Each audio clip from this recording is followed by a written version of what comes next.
morning, everyone, and welcome to this Zoom meeting on International Biodiversity Day. My name is Joyce Mbataru. I am the Communications Manager at the Kenya Wildlife Conservancies Association, the national umbrella body that brings together conservancies in the country. I will be your moderator for this session. But before we start, I'll like to make a few announcements. This webinar will take approximately 90 minutes. It will be recorded and shared on various digital platforms for future references, but also to reach those who wanted to attend but could not make it. The webinar is structured in 4 sessions. We shall have the welcome and the opening, and then we shall go to the panel discussion. We'll have a Q&A session, and then we'll have the closing. We'll ensure that we stay within this time frame. We request that you put your mics off until the Q&A session, when we will request you to come off mic and ask a question or give a comment. Feel free to post your questions also in the chat box as we continue. And also feel free to share your name, email, and organization in the chat box. Just so that we can know who you are and who we have in the meeting, and also to share the recorded link with you. Finally, we also want you to be part of the Global Biodiversity community.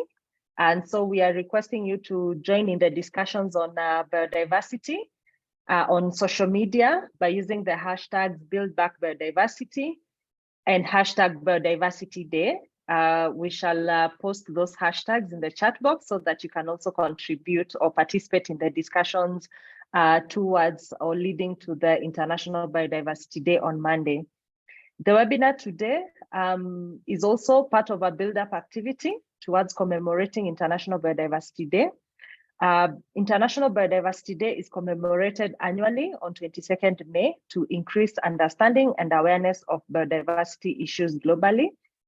Last year, on 19th December in Montreal, Canada, at the 15th meeting of the Conference of Parties, that's COP15, of the Convention on Biological Biodiversity, CBD, 196 member states, including Kenya, ushered in a new global dispensation to address the global threats of biodiversity loss. The adoption of the Montreal Global Biodiversity Framework, as it's called, sets out an ambitious pathway to reach the global vision of a world living in harmony with nature by 2050. This year's International Biodiversity Day celebrations will be held to appreciate the adoption of that framework and push for its urgent implementation under the theme "From Agreement to Action, Build Back Biodiversity." Today's presenters have been involved in discussions and negotiations around this framework, and will share more about what it means for Kenya and its biological diversity.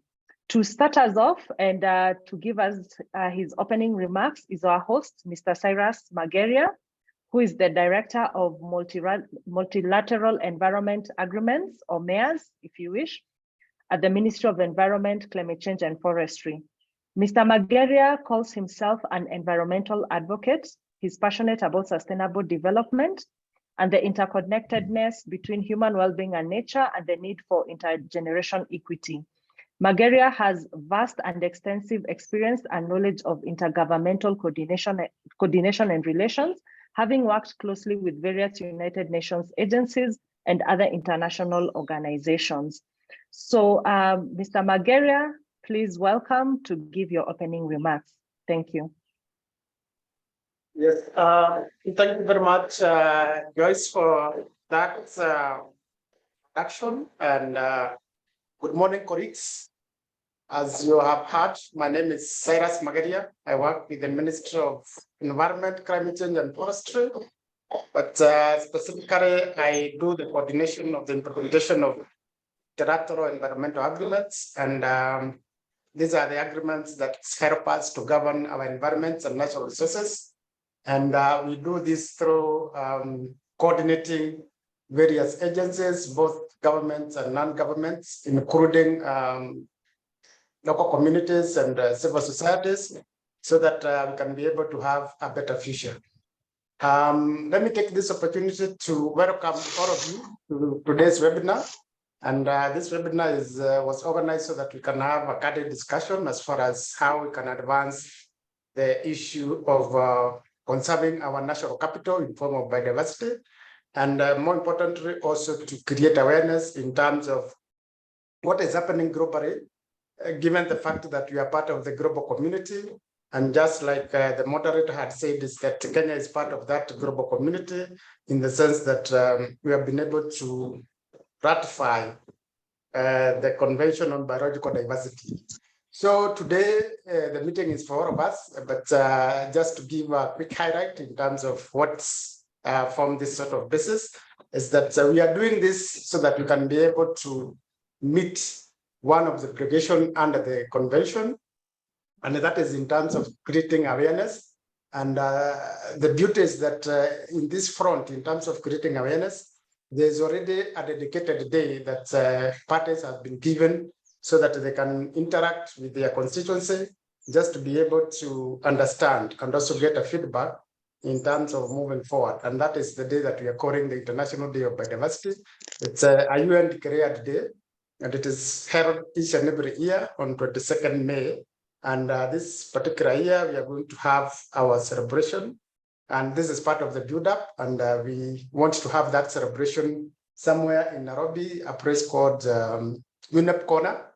And those of us who are familiar with the UNEP Corner is that it signifies the 50 years of UNEP existence, and also as a symbolic venue where it signifies all the parties to the UNEA who are able to plant at least a tree. So in that venue, if you go to that venue, you will get 196 trees that are labeled according to the country. So we thought that because this is also an international event, we can also go there to solidify and make sure that the site gets to be recognized. So in a way of trying to bring people to speed in terms of where we are, is that all of us, I think we are aware that the Convention on Biological Diversity is an international instrument that covers all the aspects of biodiversity in terms of their diversity and also in terms of their numbers. It includes both flora and fauna and also the microorganisms that are already there. This particular convention was adopted in 1994, and I think up to date we have around 196 countries that have appended signature to it. So they are bound by the objectives and the obligations therein. In terms of what the convention is all about, it has three specific objectives. Number one is to conserve the biological diversity. Number two is to ensure that there is sustainable use of those components that form our biodiversity in terms of their biodiversity and in terms of their numbers. And number three, it also comes to help us to do what we're calling the fair and equitable sharing of the benefits, because these natural resources are supposed to help us to grow both economically and also socially. And as we do that, there are some of those accruing benefits that we get arise because we realize that biodiversity forms the foundation of our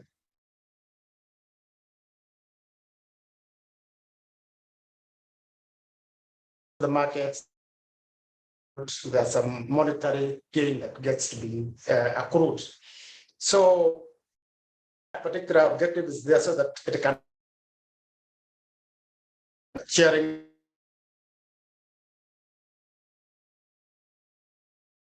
convention plans is that it has several stages or several institutions that help it to achieve its mandate. Number one, it has the Apex, which is the Conference of Parties, and the latest one was held last year in December, and we shall speak to it a little bit later. Then beside which all the parties that have ratified do take part, and this is the body that takes the decisions that will enable us to do the effective implementation. Then we have these other subsidiary bodies that support the objectives and also the mission of the conventions. We have a very scientific body that provides the science because as we realize that these days we are more emphasizing on the use of science to advise our policy measures and also to come up with mitigation measures as far as management is concerned. We also have another body that's helped us to review the effectiveness, how far we are implementing this convention, and that's what they call the subsidiary body of the implementation. So it guides in terms of whether the convention is moving in the right direction.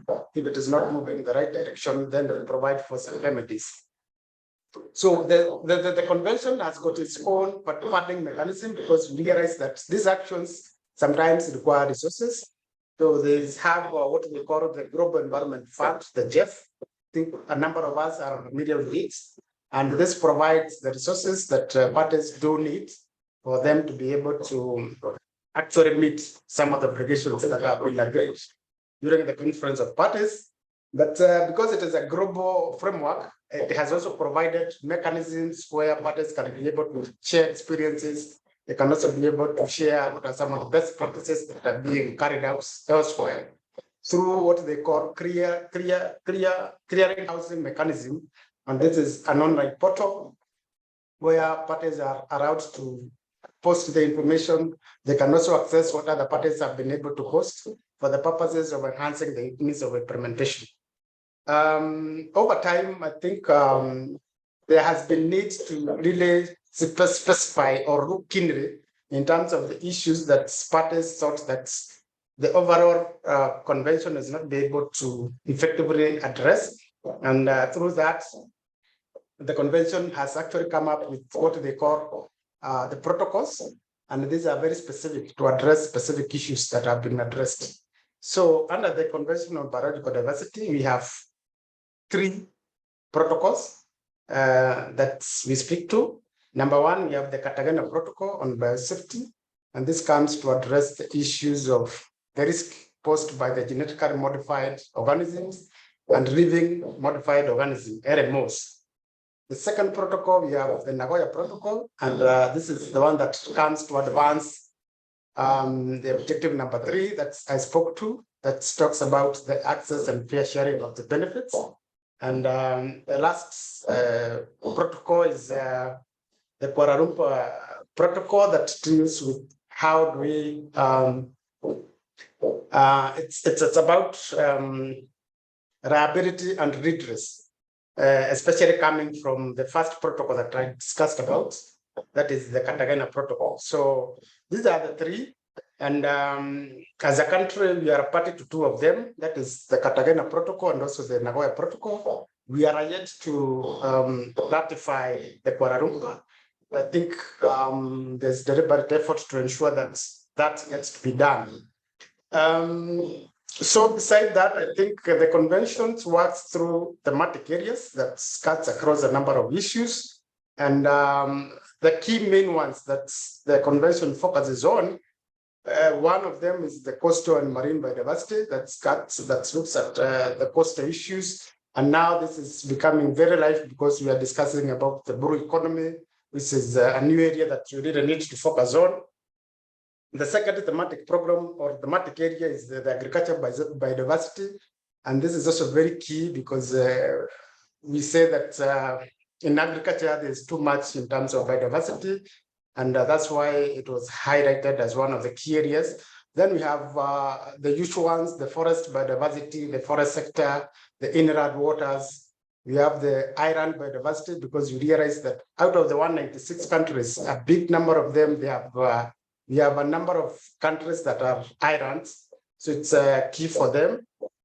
Then we also have the mountainous biodiversity that talks about those apex areas, the mountains and the rest. And of course, the 7th one is in terms of the dry lands. And this is also very key for us because we realize that 80% of the country is classified as arid and semi-arid areas. And this is where we have the bulk of biodiversity. So it is a very important thematic areas for us. But of course, being legally binding instruments, there are obligations that parties are supposed to adhere to. And one of the key obligations, or one of the main obligations that as a party we are supposed to continuously be complying with, is in terms of national reporting. And through the reporting is where we are able to spare out what the progress as a country we have been able to make in terms of implementing the decisions that have been adopted over time, but more importantly, in terms of how are we able to advance the three key objectives of the convention together with the associated protocols. The second major obligation under this is we are expected to kind of come up with what we call strategies, action plans, or programs that will advance the implementation. And this is in line with Article 6 of the convention that talks about countries are supposed to develop their national strategies. And you recall that we developed the first national biodiversity strategy and action plan in 2000, which we updated in 2019. So we are in the second version or the second series of national biodiversity strategy. And because there's new developments that have come in, so this particular year we are supposed to update and review that version so that we align it with the new decisions that were adopted in the COP15, which I will speak to very quickly. And the last, not the least, the other obligation which is very key for this is that the fact that parties are supposed to continuously create awareness and also do public education. So, and I think this is one of the issues that we are doing today through this webinar. So I want to believe that in that we are in compliance. So you recall that over time is that parties, once they are able to assess in terms of the progress, of course, they are about to do some challenges that parties have been able to come through or to encounter in terms of implementation. And over time, the conventions have been able to provide overall frameworks that countries are or parties are supposed to domesticate. So from 2011 to 2020, we were guided by what they call the CBD strategic plan, 2011-2020. And within that strategic plan, because I think most of us are familiar with the planning within sectors. I think it is in government, it is in private sector. They are supposed to provide some sort of a strategic plan, either 5 years or 10 years. And it is within that strategic plan that you are able to spare out what you're supposed to do within that period. So for the overall coordination at global level, we had that strategic plan. And within that strategic plan, we had a series of targets that parties were supposed to domesticate by coming up with their national targets and be able to report appropriately. So those set of targets were what we are calling the Aichi biodiversity targets. And this was supposed to come to an end by 2020. And when that was done, and through that framework or through that strategic plan, there were specific issues or specific strategic objectives that were supposed to be addressed by the framework or by the strategy. It had 5 of them. Number one was how do we address the underlying cause of biodiversity loss, which had a number of targets. The second strategic objective was to how do we reduce the direct pressures with biodiversity. And the third one was how do we improve the status, because already there was a concern that the status of biodiversity is deteriorating over time. So there was a global concern in terms of how do we improve that status to a positive status. The fourth one was how do we enhance the benefits, because we realized that communities and other people are custodian of these resources, but they were feeling like they are not getting enough. They are being told to protect, conserve, but once they are being exploited, are they getting something out of it? And the fifth one was how do we enhance the means of implementation? So that was more or less like a blanket or a package in terms of that strategic framework that we are implementing for that period, that is 10 years. And we were guided by 20 targets that were being measured. So when the time for assessment came, in terms of trying to assess how well we have been able to implement that, there was a general feeling, it was a global feeling that we were not able to achieve much. And there was a general consensus that we need to do things differently. So out of that, a process was initiated to come up with a successor of the 2011-2020 framework. And that process has been there from, I think, COP14, those of us who can remember. So it has been ongoing. Unfortunately, it was interrupted by the COVID. But luckily enough, I think because of the urgency to do or to take urgent actions, that process was fast-tracked. And I'm happy to report that in December last year, we were able to adopt a new framework, which is going to guide us for the next couple of years. It's a very ambitious framework that has spelled out what needs to be done so that we can address the general concerns in terms of the decline, in terms of biodiversity, in terms of addressing the interconnectedness between biodiversity, climate change, pollution, and all other issues, in terms of how do we enhance or leverage in terms of the capacities that we have from the civil society, local communities, business communities, and also the academia in terms of providing the science. And more importantly is how do we reverse the trend which is already there and come up with some sort of positive trend that will enable us bend the curve to a positive trajectory. So, and that framework is what we are calling now the Global Biodiversity Framework that has a long-term vision of up to 2050. And the vision is that we aspire that by the time, so those of us who will be there 2050, when we reach there, we shall have a world which is living in harmony with nature. Those old days when nature was good, everything was okay. All those funny problems that we have, like zoonotic diseases, are no longer there. You can walk around across the streets. You can eat a few fruits here and there. So that's the vision that we have for 2050.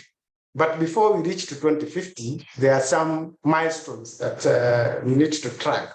So it has also provided us some milestones up to 2030. And the reason is so that we can also align this process to the already existing frameworks. Because, for example, you know that we already have our own Vision 2030, which expires in 2030.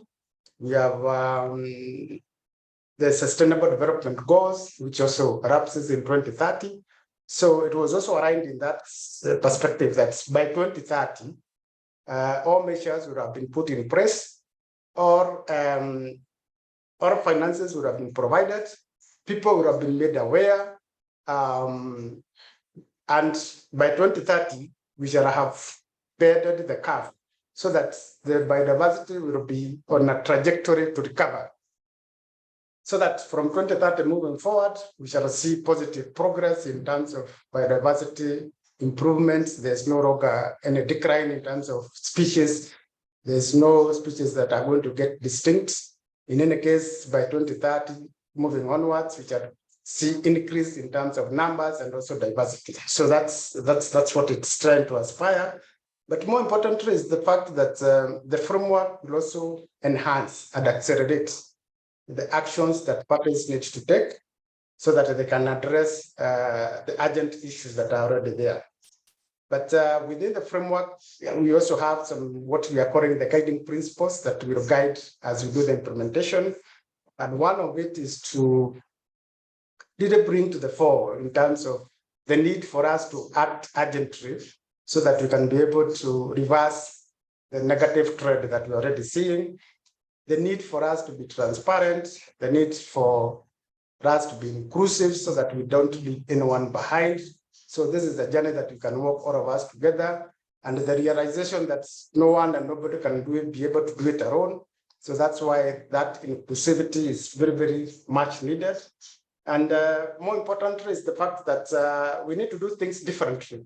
So it's kind of bringing that transformative change that is result-oriented and of course catalytic in nature, so that as we implement, we already know the expected results. And like there before, where we are just saying that we want to hurt biodiversity loss, but we didn't really spell out what sort of results that we really need to see. So this framework is already there. And of course, as normal frameworks, we all understand that it has a vision, it has a mission, which I think all of us are familiar with. And within that, it also has some sort of a set of goals. And like the one I explained before, this one has reduced the goals because I think, again, because of the ambitiousness of the framework, it has actually narrowed down to 4 items that really needs to be focused on. Number one is that we want to enhance the integrity of the ecosystems so that they are able to become more resilient, they're able to provide the goods and services that we need. Number 2 is that we need to embrace or promote the capability of nature to continuously continue to provide goods and services for human people or for people, that is nature for people. And number 3 is how do we enhance the benefits that we can get through the sustainable use that is under the objective number 3 of the convention. And number 4 is that we also need to enhance the means of implementation. So where are we going to get all these resources? And that's why I think one of the guiding principles is the fact that we need to have a very inclusive way of looking at a very inclusive approach, so that we start these discussions even with the business communities, so that they have a role to play as far as the management and conservation of biodiversity is concerned. So we are guided through that framework, and we shall be expected to implement it. The framework has even gone further to identify what would be some of the key targets that we shall be focusing on. And it has around 23 targets that I think we shall be able to discuss. So in a nutshell, that's where we are. And this particular day, we are supposed to create awareness as far as this framework is concerned, so that even as we move forward, we do our programming, we already know that we already have a framework that globally we have agreed as a country, we have committed to implement it. And we look forward to making sure that we shall walk the journey together.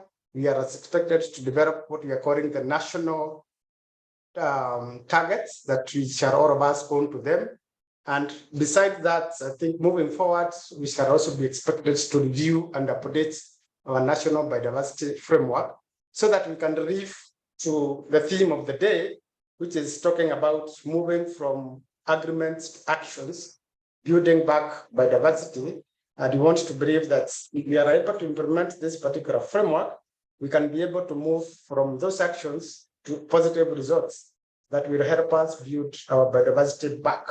So we look forward to having candid discussion, and we are available to address any concerns. But more importantly is that this is a journey for all of us, and everyone counts as far as moving forward, so that by the time 2030 hits, we shall have already started the journey of recovery. And we shall say that our biodiversity is on a positive trajectory. And hopefully, those of us will be there by 2050 that will give a testimony that you are able to contribute. So I want to stop there, moderator, and hope that my presentation was okay. And I look forward to any questions so that I can be able to address. Thank you. Thank you so much, Mr. Mageria, for that comprehensive background. You've talked so much about, what is expected by state parties. Of course, Kenya being signatory to the Convention on Biological Biodiversity. There are things that parties are expected to do, and among them you have mentioned is about awareness, that we need to rally all Kenyans to see the importance and value of our biodiversity, across board. And I think for the new people who have joined, please feel free to to text your name, your organization, and your email. And if you also want to be part of the discussions, global discussions around biodiversity, feel free to use the hashtags Build Back Biodiversity and Biodiversity Day, just so that you can be part of that conversation. So thank you so much for that, Mr. Margeria. If you have any questions at this moment, please just type them in the chat box, and Mr. Margeria will just go through them and see the answers that he can respond. But we'll also get to have him answer the questions later during the Q&A session. So at this juncture, I would want to introduce our panelists who are coming to discuss some issues that Mr. Margeria has also brought up in his opening speech. We have three presenters. I will start with Dr. Mutari Aminu Kano, the Africa Policy and Government Relations Lead at the Nature Conservancy. Dr. Mutari has 25 years of experience in policy research and development and government relations, and has worked for several international conservation NGOs. His work with multilateral environment agreements, such as the Convention on Biological Diversity, spans more than 20 years. Dr. Mutari will be speaking to us more about strategic partnerships. Karibu sana, Dr. Mutari. Thank you very much, moderator, and thank you, Mr. Margeria. As you mentioned, I work for the Nature Conservancy, which is an international non-governmental organization, which is a good partner of both KWCA and the Ministry of Environment, Forestry, and Climate Change here in Kenya. I work for the Africa Regional arm of the Nature Conservancy. We are based here in Nairobi, but we also have a country office here that is doing work across the country. I don't know if you can see my slides. Moderator, can you tell me? Yes, we can see the slides. Okay, thank you. So, Mr. Margeria has already introduced this Global Biodiversity Framework that was adopted in Montreal in Canada last year. And it is the strategic plan for the Convention on Biological Diversity. It is a template for all countries that are members of this convention to take back home and domesticate it. And it guides their strategy and policies on biodiversity. In fact, it was touted as the Paris moment for biodiversity, just like the Paris Agreement was key for climate change. And it really showed political will of governments and their partners in terms of addressing biodiversity globally. My role in this seminar is actually to try to get your buy-in and to show that all of our organizations that are presented here need to really partner if Kenya is to be successful in really implementing this Kunming Montreal Global Biodiversity Framework. And the reason is obvious. Biodiversity is such a complex issue. It is so interrelated with many things. And this slide I'm showing really shows you that if you look at the Sustainable Development Goals, at the bottom and base of everything is biodiversity and the biosphere. So the 4 Sustainable Development Goals that deal with environment, life on land, life in water, climate change, and others are the basis for actually the social and the economic parts of the SDGs. And if they fall apart, then there is no way any country can achieve its SDGs. And that means that you have to collaborate and partner with every other arm in order to actually achieve biodiversity conservation and therefore sustain the SDGs. Mr. Magaria mentioned about some of the structure of the Global Biodiversity Framework, but I will delve a bit into it and demystify it so that we can see. There are 3 parts to those targets you mentioned. The first part, targets 1 to 8 out of the 23 targets of this, talk about addressing the threats to biodiversity. So land. Sorry, Dr. Mutari, I'm not sure whether you are able to put your presentation in the full PowerPoint. Okay, I'll try. In presentation mode, yeah. Yes, okay, I'll try to do that.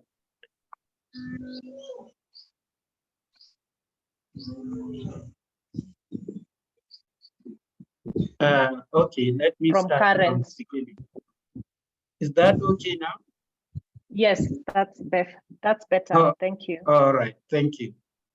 Right, so going back, there are 8 targets dealing with what threatens biodiversity. And you can see all of them from pollution to overuse of resources, to poaching, to climate change, to invasive species.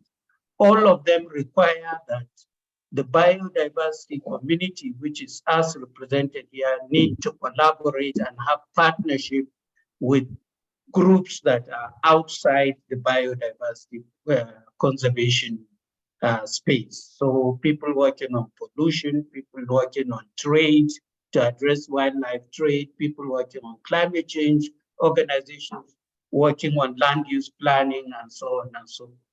The next set of targets look at nature's contribution to people. So it looks at the material, the non-material, and regulating functions of biodiversity. And this is important because biodiversity is the basis for our food, energy, forage, medicines, and many other things. And therefore, we need to work with people from those areas as well, organizations in those areas, if we are to be successful. And then, so those are targets 9 to 14. Then the last remaining targets, 15 to 23, look at the tools and solutions that address biodiversity loss. And key ones are the means of implementation this new framework. So that's capacity. We need to work with the capacity of people and strengthen it. We need technology, both indigenous technology and modern technology. And most importantly, we need financial resources because biodiversity conservation doesn't come free. So we also need to work with people and organizations working on those areas. So let's start with where strategic and innovative partnerships need to happen. So first, from the government itself. So the Ministry of Environment, as Mr. Magaria mentioned, cannot do it alone. It needs both vertical and horizontal coordination. Vertical in terms of tiers, so the national government needs to work with county governments and also needs to work with local governments, even below the county, because if they are working at cross purposes and don't have that strong collaboration, then there is no way we can achieve this global biodiversity framework. But similarly, horizontally, we need to work across sectors. As you can see, as I mentioned earlier, you need to work with people working on agriculture, on mining, which are some of the drivers of biodiversity change, but also with people in the treasury, people working on transport and many other, housing and many other sectors. Then you need also what is called a whole of society approach. So all the actors in the society, the government cannot do it alone. It needs to work with the private sector. I'm pleased to see many private sector participants at this webinar. They are key. They will bring in technical resources. They will bring in financial resources. They will also bring in some of their some of their processes and procedures, which are separate from what the public sector will bring. But most importantly, we also need collaboration with civil society. Organizations like mine, the Nature Conservancy, has many projects across Kenya, which actually contribute to the achievement of this global biodiversity framework. But so are indigenous peoples and local communities, women, youth, media. In some countries, they are even working with faith-based organizations to spread the message through churches, mosques, and other things. So these three different segments of society need to collaborate and have a strategic partnership there. And finally, we need international cooperation, especially in those three areas I mentioned about building capacity, about technical and technological resources, and then about financial resources, especially about financial resources. So biodiversity is a global concern, we all agree. It is also a global good. And the way it is structured is that biodiversity is distributed unevenly across the world. So those of us in developing countries have much richer and more abundant biodiversity than those in developed countries. And we can't bear the burden of conserving biodiversity alone because conservation is not free. And the people who live closest to biodiversity and wildlife and others, they bear disproportionately more of the costs than the benefits of conservation, whereas the global community gets more benefit out of it. So there has to be a burden sharing. And this is one of the major principles of the convention called the Common but Differentiated Responsibility, where developed countries have a responsibility to support developing countries in those tools and solutions or means of implementation in terms of capacity, technology, and finance. So I'll stop here and come back when the moderator brings me back in. Thank you, everybody. Thank you so much, Mutare, for that presentation. I think it was quite insightful in terms of how we need to ensure that those strategic partnerships are taken into consideration and how we can work together to achieve the implementation of the Global Biodiversity Framework. Now we shall move to our next speaker, who is Lucy Mulenkei. Lucy Mulenkei is a Maasai from Kenya. She's the Executive Director at the Indigenous Information Network. Lucy is known for her work in championing and advocating for Indigenous peoples and local communities' rights, especially Indigenous women and girls within international environmental conventions that deal with biological diversity, climate change, and the desertification. She brings international discussions to the local levels and vice versa. Lucy will be speaking to us about issues of inclusivity and especially on bringing in the Indigenous peoples and local communities in the implementation of this Global Biodiversity Framework. Lucy, welcome. Thank you very much, Joyce, and good morning, everyone. And I'm really grateful to be here.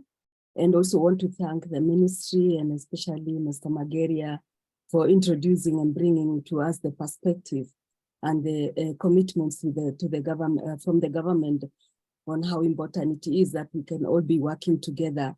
And really quite some good information, that good summary, and also from Dr.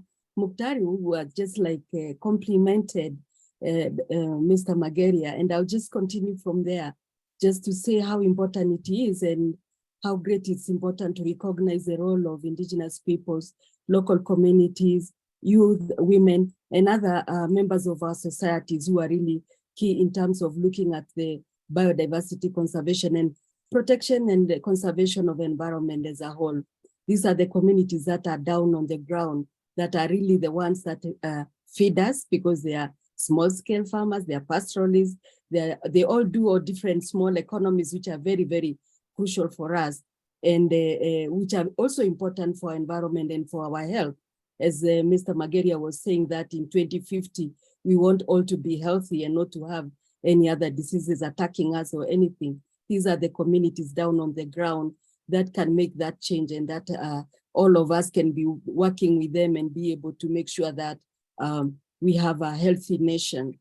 And it's also important to say that it's really good that we are taking up this particular process of looking at the implementation of the Global Biodiversity Framework, considering that we have had quite a lot of discussion, a lot of issues, and a lot of delays here and there, but at least we know that these agreements that were done and completed in December, as Mr. Mageria had mentioned, are very, very crucial. And now it's time to look back and start action and really build back our biodiversity. It's already there. And remember, Kenya, we are one of the mega diverse in terms of biodiversity.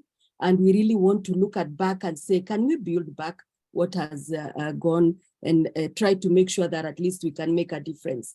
And this is what we are doing. And this is very, very important for us to remember that the key people that we have to continue working with. And the local communities, the indigenous peoples, the pastoralists who have identified themselves as the indigenous people, other minorities, the hunter-gatherers who live in our forests, who have been taking care of our forests for a long time and have not been recognized really in their role in terms of looking at what contribution have they been made and have they made in terms of looking at conservation. And this is where we are, and we are glad that we are taking up this.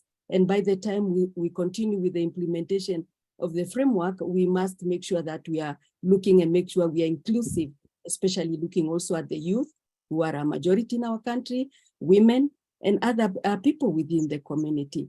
So this framework, as Mr. Mageria said, is very, it's a framework that is ambitious and it's really inclusive. I like it because it's very, very inclusive. It involves almost everyone, and it makes us to make sure that we can be able to also look at and monitor and have indicators on what we are going to do. Considering that for indigenous people and local communities, the area we live globally harbors about 80% of the biodiversity globally. And if, as I talk about the framework, that is the coming Montreal framework that we have talked about, is a framework, as I said, that acknowledges the important role and contribution of indigenous people and local communities as custodians of biodiversity, as partners in its conservation, restoration, and sustainable use. It also looks at the implementation must ensure that the rights and knowledge, including traditional knowledge associated with biodiversity, innovations, worldviews, values, and practices of indigenous people and local communities are respected. And that's why I say it's very, very important to look at the rights of people. And we relate this with other national and international instruments, like the United Nations Declaration on the Rights of Indigenous People and Human Rights Laws. Because if we don't look at such other instruments, then sometimes we find that communities are really isolated and kind of marginalized and are not recognized. And that's why we insist and keep on talking about our rights. And this regard also, nothing this framework, as we have already discussed, diminishes and looking at the indigenous people as keeping them away from what they are supposed to really focus on. And we are really happy that we can all work together, and the governments and the parties to the convention recognize this for a very long time, but we need to enhance. Let's go to the next. And as Mr. Mageria has just talked about, about the framework, he has talked about the different targets, and I think that the presentation was really enhanced by Dr. Muktari, who told us exactly and looked at the framework in different areas on how we're supposed to look and implement it. And one of the areas for indigenous people, what we've been looking at and really emphasizing on, we have looked at all the targets. We want to participate holistically in all the targets, but there are some specific ones that we look at. And we look at them because we want to make sure that we kind of emphasize our work and ensure that whatever we are doing, we can also monitor to see whether the governments are really looking at us, the different key players, and how we can be able to implement together. And one of the targets is target 1, to ensure that all the areas are under participatory, integrated, and biodiversity inclusive, partial planning and or effective management processes addressing land and sea use changes to bring the loss of areas of high biodiversity importance. And that's why in this way we say also it including an ecosystem of high ecological integrity and close to 0 by 2030 as what he has, we had it a bit earlier. And here we are saying as Indigenous people, we really want to have our rights respected and inclusiveness, and we must be able to work together. And the other very important target is target 3, where I think everybody who has been listening and discussions on the 30 by 30 and also looking at the 30% of terrestrial and inland waters areas and all marine and coastal areas, and especially looking at the areas particularly important for biodiversity and ecosystem functions. And we are looking at that in the discussion and seeing, if you look at those targets, you really look at them, and we are saying that the moment we look at those and we start discussing them, for us who are living there, for the Indigenous people who are living there, whether youth and women who are inside those particular areas, we need to have the recognition of the lands and territories where these people live. When we talk about territories, we are talking about other colleagues from different areas, not only in Africa, but also globally, because we work all of us as networks and really are able to look at the traditional lands of the different communities. And when we talk about all these targets that I've mentioned, we are also talking at the program of work of Article AJ, which is Article AJ with other related provisions, other related work of the convention. And we have already discussed and looked at what are we going to contribute as Indigenous peoples and local communities, because it's the article that really focuses more on how management and how Indigenous people can be fully involved. And we are also looking at the program of work. What does this framework go to the new program of work? And one of the areas we are insisting on and putting our points very close there is to promote and support initiatives led by Indigenous people and local communities for the conservation, protection, and restoration of biological diversity on Indigenous and traditional lands, as I've mentioned, waters and other areas of conservation and where people live. This is very important to look at that also at the same time to make sure that when we are talking about different targets, we are also looking how do we relate it with the program of work that is going to be put in place to help Indigenous people at the ground to also be able to implement the convention. And you had Mr. Mageria talk about benefit sharing, genetic resources, and so on. Let's go to the next one. Next one, Joyce. I hope we get to that. Yes. And then we are at the same time looking at the issues of sustainable use, which we all know that are very, very important, especially for Africa, because that's where we really depend on, and even for our own country. Sustainable use is very, very important. And we know that many communities, Indigenous people, have used this particular issue of sustainable use in making different initiatives and looking at the way of customary use to make sure that they protect and conserve the environment, and how they deal with different aspects like traditional knowledge and also protecting the species out there. And Target 5 looks at that quite well, and it ensures that the use and harvesting and trade of wild species is sustainable, safe and legal, preventing exploitation, minimizing impacts on the non-target species and ecosystem, and reducing the risk of pathogen spillover, applying the ecosystem approach. And while at the same time as we look at that, we are also respecting and protecting customary sustainable use by Indigenous peoples and local communities.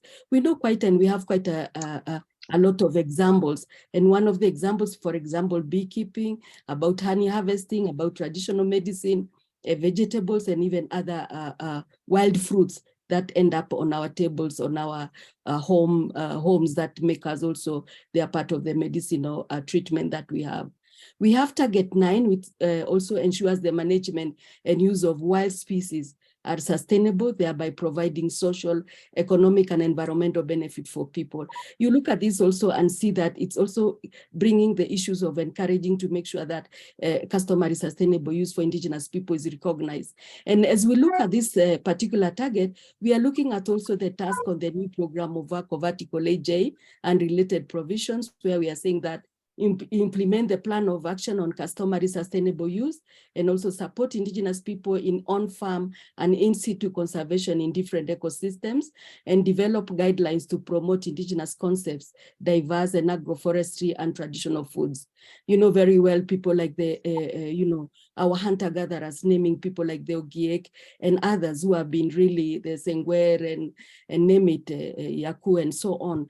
They depend on forest traditional way of trying to conserve and also use their sustainable use to protect and to feed their own families, and also to produce different medicinal plants that we have and that they supply. And for years back, you could see that this is something that indigenous people were working together in their own way at the ground level, exchanging and doing barter trade with the different items that and they use their own customary use.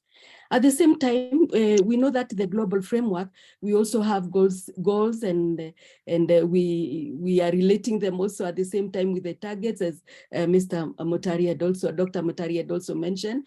And we have like the monetary and non-monetary benefits, which has also been mentioned very well when you look at the issues of funding, and also the issue of use of using the resources and how this can be shared, and what indigenous people are saying that they should be totally included. And when it comes to issues of benefit sharing, it's very, very important. And it's important instruments like what we've been having on Nagoya Protocol and others, and looking at the traditional knowledge to make sure that by the time it's 2050, we know exactly where we are.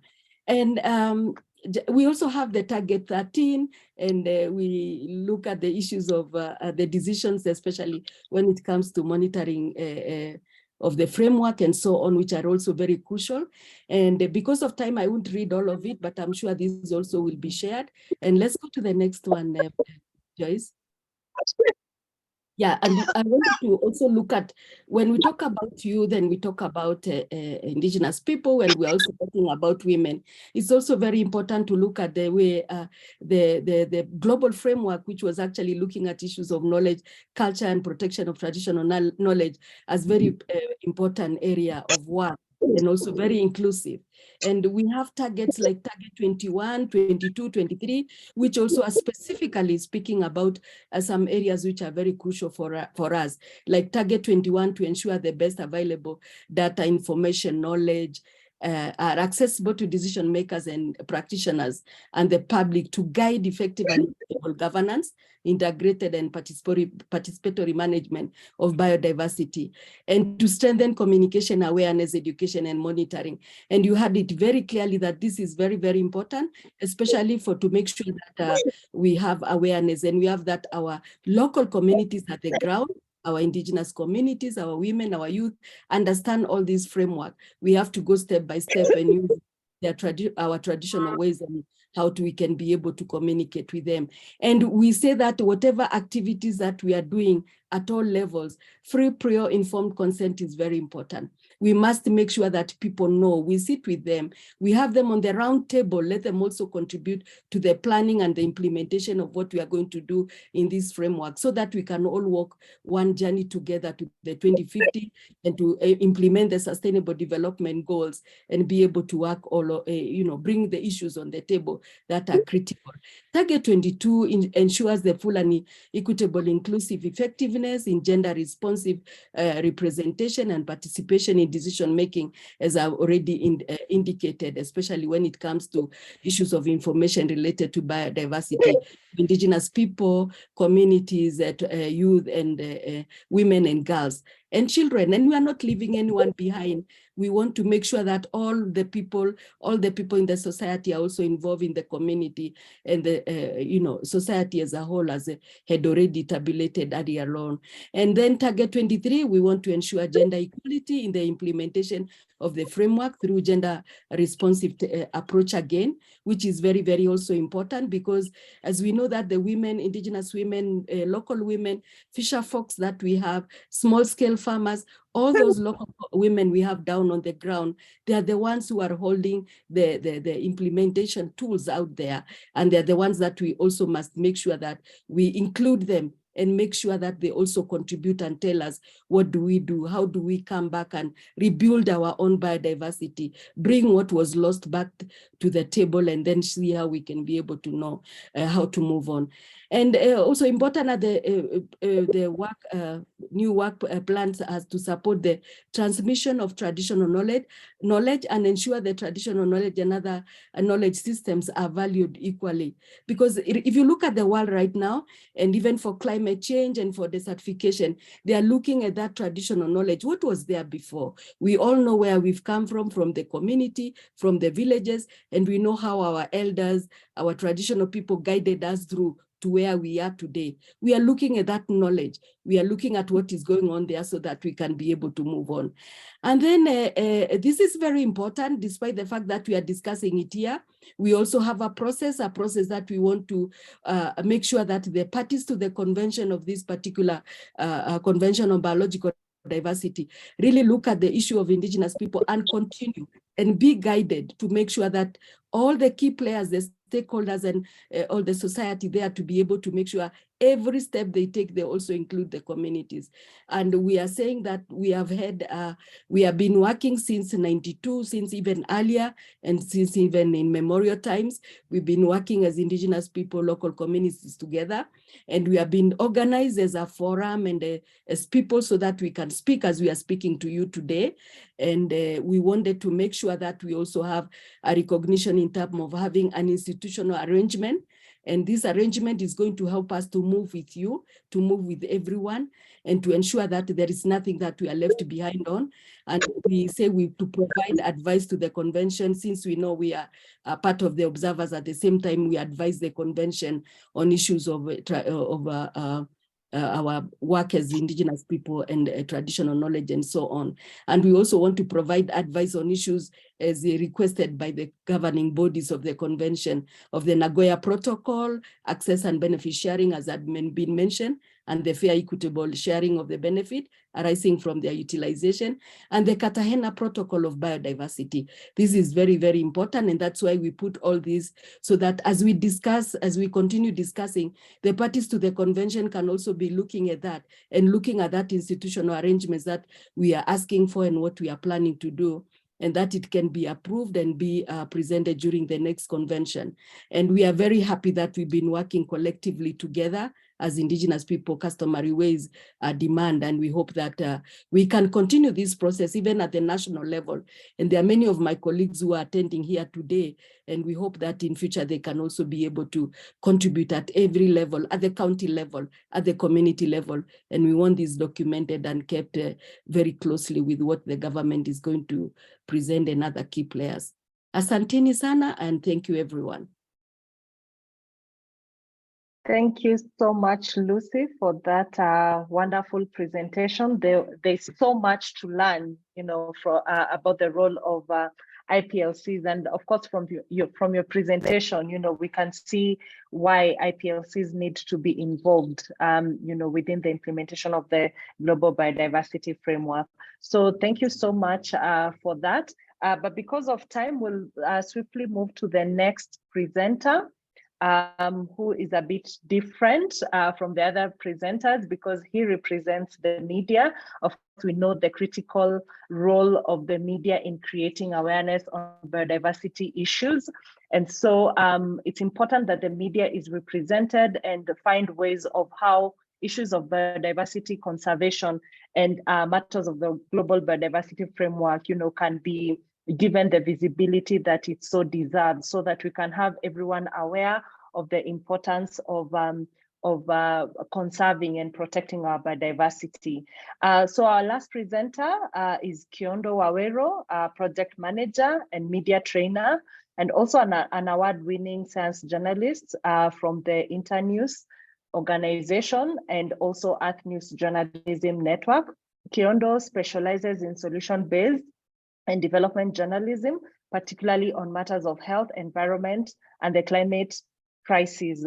He's passionate about environmental stories and works with vibrant journalists who are committed to delve deeper on the health, environment, and environmental stories to increase media coverage of conservation and wildlife journalism in East Africa.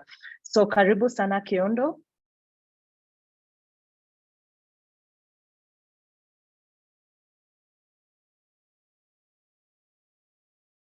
Kiondo, I'm not sure whether you're muted, but we can't hear you. Now? Yes, now we can hear you. Welcome. Okay, sorry, I thought you'd hear me with earphones. I hope there won't be a lot of background noise. Thank you for having me this morning. And also special thanks to the Ministry of Environment, Climate Change and Forestry, and for Dr. Magaria for hosting us, and for the speakers who come before me. As you said, Joyce, yeah, indeed, mine will take a different tangent, but also very important. And, you know, as Mr. Mutari said there, you know, about partnerships, as well as Dr. Magaria, partnerships and collaborations, I believe bringing in media to create awareness about biodiversity is very important. So, of course, I'll be talking about the role of the media as well as the challenges that we are facing today. And I always like to say this quote from David, you know, Attenborough, you know, that kind of simplifies what our role in the media is. As most of you would know, David has been doing the work of documentaries about animal and planet life, bringing it to life in our TV stations for over 7 decades. He's 97 years old and worked in the BBC. So he says that saving our planet is now a communications challenge. We know what to do. We just need to spread the message. I think the other speakers have really spoken, you know, about biodiversity and the challenges thereof. But we really need to, and also talking to the immediate speaker, talking about indigenous communities. We also need to reach people from hard to reach areas with information that they need so that they are able, to make decisions to be able to conserve our biodiversity and our environment, so to speak. But Joyce, when we were having preparation meetings for this, I spoke with your team and partners from the government, and I thought it's good to have this slide because from your colleagues and from the colleagues in the conservation world, they feel, and rightly so, that the media has not done enough to highlight issues of biodiversity and our ecosystem. And I thought to bring this slide again because we need to understand where the media is today, and the media not only in Kenya as East Africa and Africa, but indeed globally, we are facing dire straits or a lot of challenges from loss of revenue, mostly due to competition from digital media, from social media, from influencers, because most of our media houses, not only in Africa, but the world at large, rely on mostly on advertisement, which has now gone online, leaving the newsrooms matching from lack of finances that has led to retrenchment of staff who have been covering these issues, who've been trained well by the media itself as well as partners. And this has led to what we call loss of institutional memory, because issues of as we'll see, issues of biodiversity and science and environment are complex, and you need somebody who's been, covering these for a couple of years to understand this. But we find people like myself who've been doing environmental stories and many others that I can mention if we had time, have been forced to move from the newsroom to the PR world, to the NGO world, to business, because the most media houses now cannot sustainably sustain good talent. And this also has led to lack of in-house training.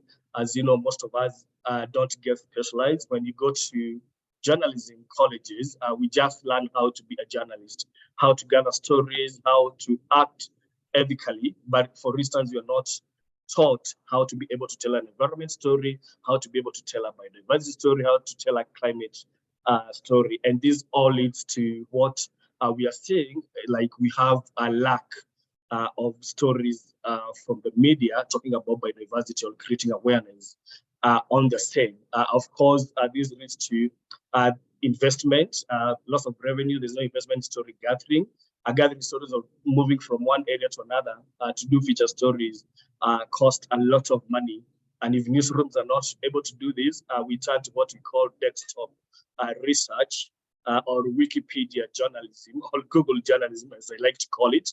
So we find that we are not able to give story perspective that they need, because to tell stories of biodiversity, you need to be where the action is.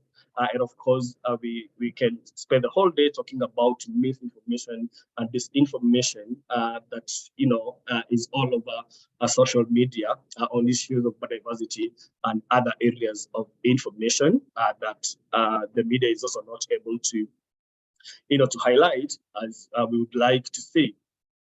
So this has led to what is being called the news apathy, where you hear people say that I don't read newspapers anymore, I don't watch news anymore, and mostly because they like that context. It's become new, it's become dry and obvious, because if a story broke today about plants, that story will have shared it on WhatsApp, on Instagram, on Facebook, and if we don't give that story context in the 9 o'clock evening news or tomorrow morning in the newspapers, then people are turning off to watching news. This again, has been a great challenge to the media houses, because if people are not, buying our products, then there would be many investments to do stories. Stories of impact like the biodiversity story I would call for. So I thought to give that background. And again, when I was preparing for this, I thought to talk to a few colleagues that we work with at Internews Earth Journalism Network. We've worked with journalists from East Africa, Kenya, Uganda, Tanzania, and Rwanda, as well as editors, training them on how to tell environmental stories, conservation, as well as climate change and biodiversity. And I polled a few of them on their thoughts about why we don't find a lot of stories on biodiversity in our newsrooms in Africa. And as you can see from the left top side corner, of overwhelming number, or about 88% of people state that their media does not prioritize biodiversity stories. And I asked the following question was, why do you think this is so? They say that the editors and the media bosses think that biodiversity stories do not sell. They think most reporters do not have knowledge on how to tell these stories better. A majority of editors are politically engaged. They rather tell a political story more than a biodiversity story. They find them relatable. I think you can, read all of those thoughts from reporters. And this is not any other reporter. This is a reporter who we've trained to tell these stories. So they have an interest in telling stories, but they still find these challenges in their newsrooms. Sorry, I'm trying to go to the next. So I went ahead and asked editors that we work with as well about the same question. So these are editors from Kenya, Uganda, Tanzania, and Rwanda through the media councils, like Media Council of Kenya, through the Kenya Editors Guild, as well the Rwanda Environmental Journalists Association, and JET, which is the Journalism Environmental Association from Tanzania. And I polled the editors from these countries, asking them why don't you prioritize biodiversity coverage? And like reporters, most of them are saying that they lack knowledge to tell the complex story. They say it's a complex topic. As I said, most are not specialized to be able to tell these stories. Lack of public interest, and I put a question mark. How do we know if the public wants to hear this story?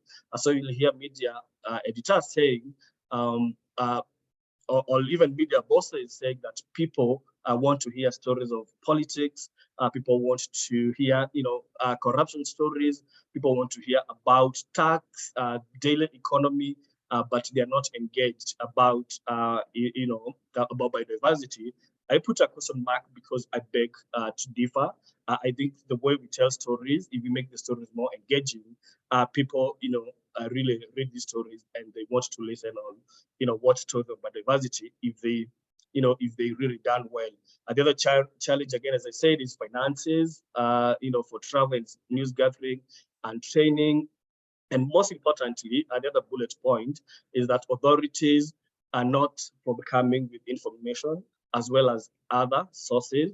Even for us, being an international NGO, we partner a lot with organizations like KWCA, the IUCNs, the WWFs. And while it's easy to work with these organizations, sometimes it's very difficult to get government voices to join us for such webinars or trainings. Case in point is during the Earth Day, we were doing a tree planting event where we were also, calling for government, ministries from county and national to join us as speakers. And it was really difficult for us to get that kind of information. So I always wonder, even at where I sit, how about a reporter on the ground who can not get, like a minister or a PS or other people charged with this work to be able to comment on various stories that they work with. So that's a really, really big challenge. Seeing seeing as the government should be, forthcoming with information because then a journalist would be able to tell a story if it's not authoritative. So we always like to tell balanced stories, and most importantly, hearing from the people who are charged with this information that we know you have in drafts. So that's another big challenge, as well as I said, had to reach biodiversity conservation areas. Like where Lucy, mentioned about, if also the stories of Gek, if you want to tell a story from Mount Elgon and you're based in Nairobi, how will you get there? That's not something that you need to research. You need to be on the ground, speaking to the people, being one with the nature, so that you're able to tell that story. So that's, basically the background to why we feel or we find that we don't have stories of biodiversity being covered in the newsroom, but it's not for lack of interest, because I work with a lot of reporters across the region who are really very interested, and they go out of their way to be able to tell these stories. The other thing is we like to talk about solutions here at Internet. What can be done to solve these challenges and to ensure that we have a sustainable coverage of biodiversity issues, and which creates awareness in the public. So basically, it's of course investing to meet all the challenges.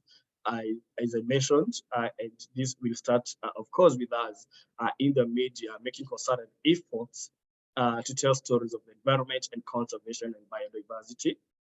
Of course, we need more training for media practitioners, editors, as well as reporters. And this cannot only come from the media, because as I've told you, they're facing a lot of challenges from organizations like the people that I've seen on the text, messages commenting where you work. It would be, good to partner with people like us, internews, as well as people like BBC Media Action of the Deutsche Welle, DW Academy, who are committed to training journalists to be able to tell these stories better, creating public awareness and interest through continuous coverage of factual biological issues. We have in media communication a theory that is called agenda setting. And it's believed that what is mentioned in the media continuously, or the people who are seeing the media continuously, people think they matter. So if we continuously and effectively and sustainably report about and support reportage about these stories, biodiversity stories, then the public will believe and will know, yeah, this is an important topic. Someone from the ministry, from Mr. Margaria, was saying that it seems there is a lot of climate change coverage in the media, but not biodiversity or desertification, which I agree. But of recent past, from UN, UNFCCC, to other organizations, they've really been talking about climate change. There've been a lot of journalism support to even the COP, like COP27 last year, COP28. I know there is a lot that has been done. So I think it's the honors of us in this arena of biodiversity conservation to also agenda set by supporting, elaborately and deliberately supporting journalism and communicators to be able to agenda set, as I said. For the media, again, we need to put a human face to the issues of biodiversity. People like to see people like themselves on TV. People want to read about people like themselves. People want to hear the people about themselves going through, lives, challenges, and how they find those solutions. So as the editor says, science, health, and biodiversity can be complex and can be boring and dry. If you put people and the experiences instead of this story like the movies do, following characters, doing a good story that has a beginning, a middle, a conflict, a resolution. I think we can take the biodiversity story from the back page to the front page. And of course, again, a call to government and conservation bodies to proactively tell their own stories through social media, their own websites, and most importantly, effectively engaging with the media, proactively embedding the media when you're going to the field visits, and also interesting them with stories, but not stories about what your organization is doing, but about the impact your projects are having on what we call the ordinary mwananchi. Joyce, if you allow me, I can share later what we are doing as the internews to promote the coverage of biodiversity in the newsrooms. Thank you so much. Yeah, thank you so much, Keondo, for that presentation. We really appreciate you taking time to get all that feedback from both the journalists and the editors to understand, the challenges that the media experiences, when covering biodiversity issues. I can see we are now almost at the top of the hour, and I know we did promise that we'll finish by 12 p.m. But we have taken note of the 5 questions that have been posted in the chat box. And I think that because we are not able to go to the Q&A session, I would want to just promise that the questions will be sent to the respective presenters so that they can respond on them, and we will share the answers on email. And thank you so much for sharing your email. So we'll be able to do that together with also this video link. But maybe perhaps before we leave, I would want to ask Mr. Margaria to perhaps come and remind us again about the event that is happening on Monday to commemorate International Biodiversity Day, and give us his closing remarks. And thank you all for being patient with us and taking your time to join us for this webinar. I'm sure we would have wanted more time to discuss more on this, but perhaps we'll think about having a series of webinars to continue sensitizing each one of you about this Global Biodiversity Framework and the steps that Kenya is taking to implement the strategy. So thank you so much for your time, Mr. Mageria. Okay, so thank you very much, Joyce and colleagues and presenters. I think it has been very, very informative in terms of the issues that we want to discuss.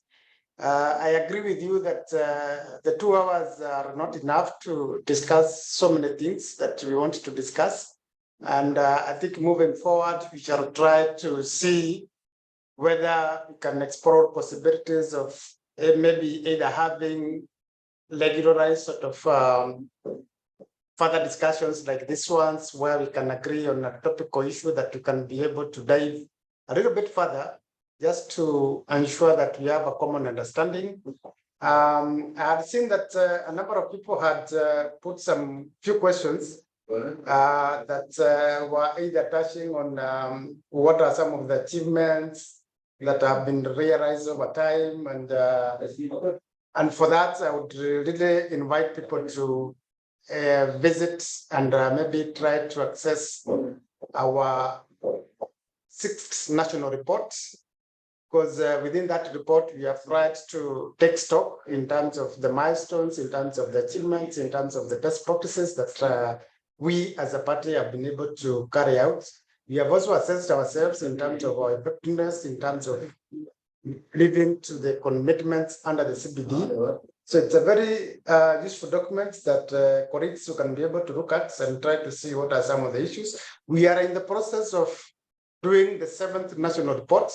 So maybe if you have time, you can read, so that once we start the process of developing the 7th, it will be more informative. I saw something on the targets. Just to let you know that the targets that we are discussing are global targets.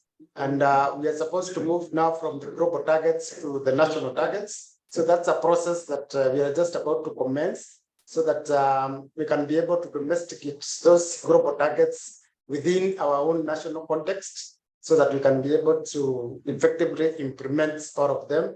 So that's a process that is coming, I think, immediately, so that members can be able to see. And from the national targets, we shall expect that counties will be able to come up with their own county targets, and also sectors can also be able to come up with their own targets. This is one of the key aspects that we have been discussing in terms of mainstreaming biodiversity conservation across sectors. So this is a conversation that we are going to have around, so that people can also be able to have it within their sectors. Yes, we have, as a climate, we are supposed to commemorate the International Day of Biodiversity, which is on Monday, 22nd, and we shall have an event around the City Park. You recall that last year, there was a small part of City Park that was dedicated to signify our commitment to environmental sustainability, our commitments to multilateralism, our commitments to hosting the UNEP, and our commitment in terms of bragging that we are the global environmental capital. So there's a corner there that is designated as UNEP corner, and that's where we shall be from around 9:30. And part of the things that we shall be able to do is we shall be able to do tree planting, so that we can be able to address the issues of biodiversity conservation. So I invite all of you. I see we are already 94. So if you can create time, those of us who are in Nairobi, kindly join us there, so that we can celebrate and commemorate some of the achievements that we have been able to make with regards to creating awareness. But besides that, I think early in the morning, there will be some live media discussion, I think in one of the TV stations. And maybe you can tune in just to listen to some of our key policy makers discussing some of those issues so that they can be able to give more guidance as far as how things needs to be done. From the webinar, I think we have gotten a few insights in terms of moving forward, because now, as the theme goes, we are supposed to move from agreements to actions.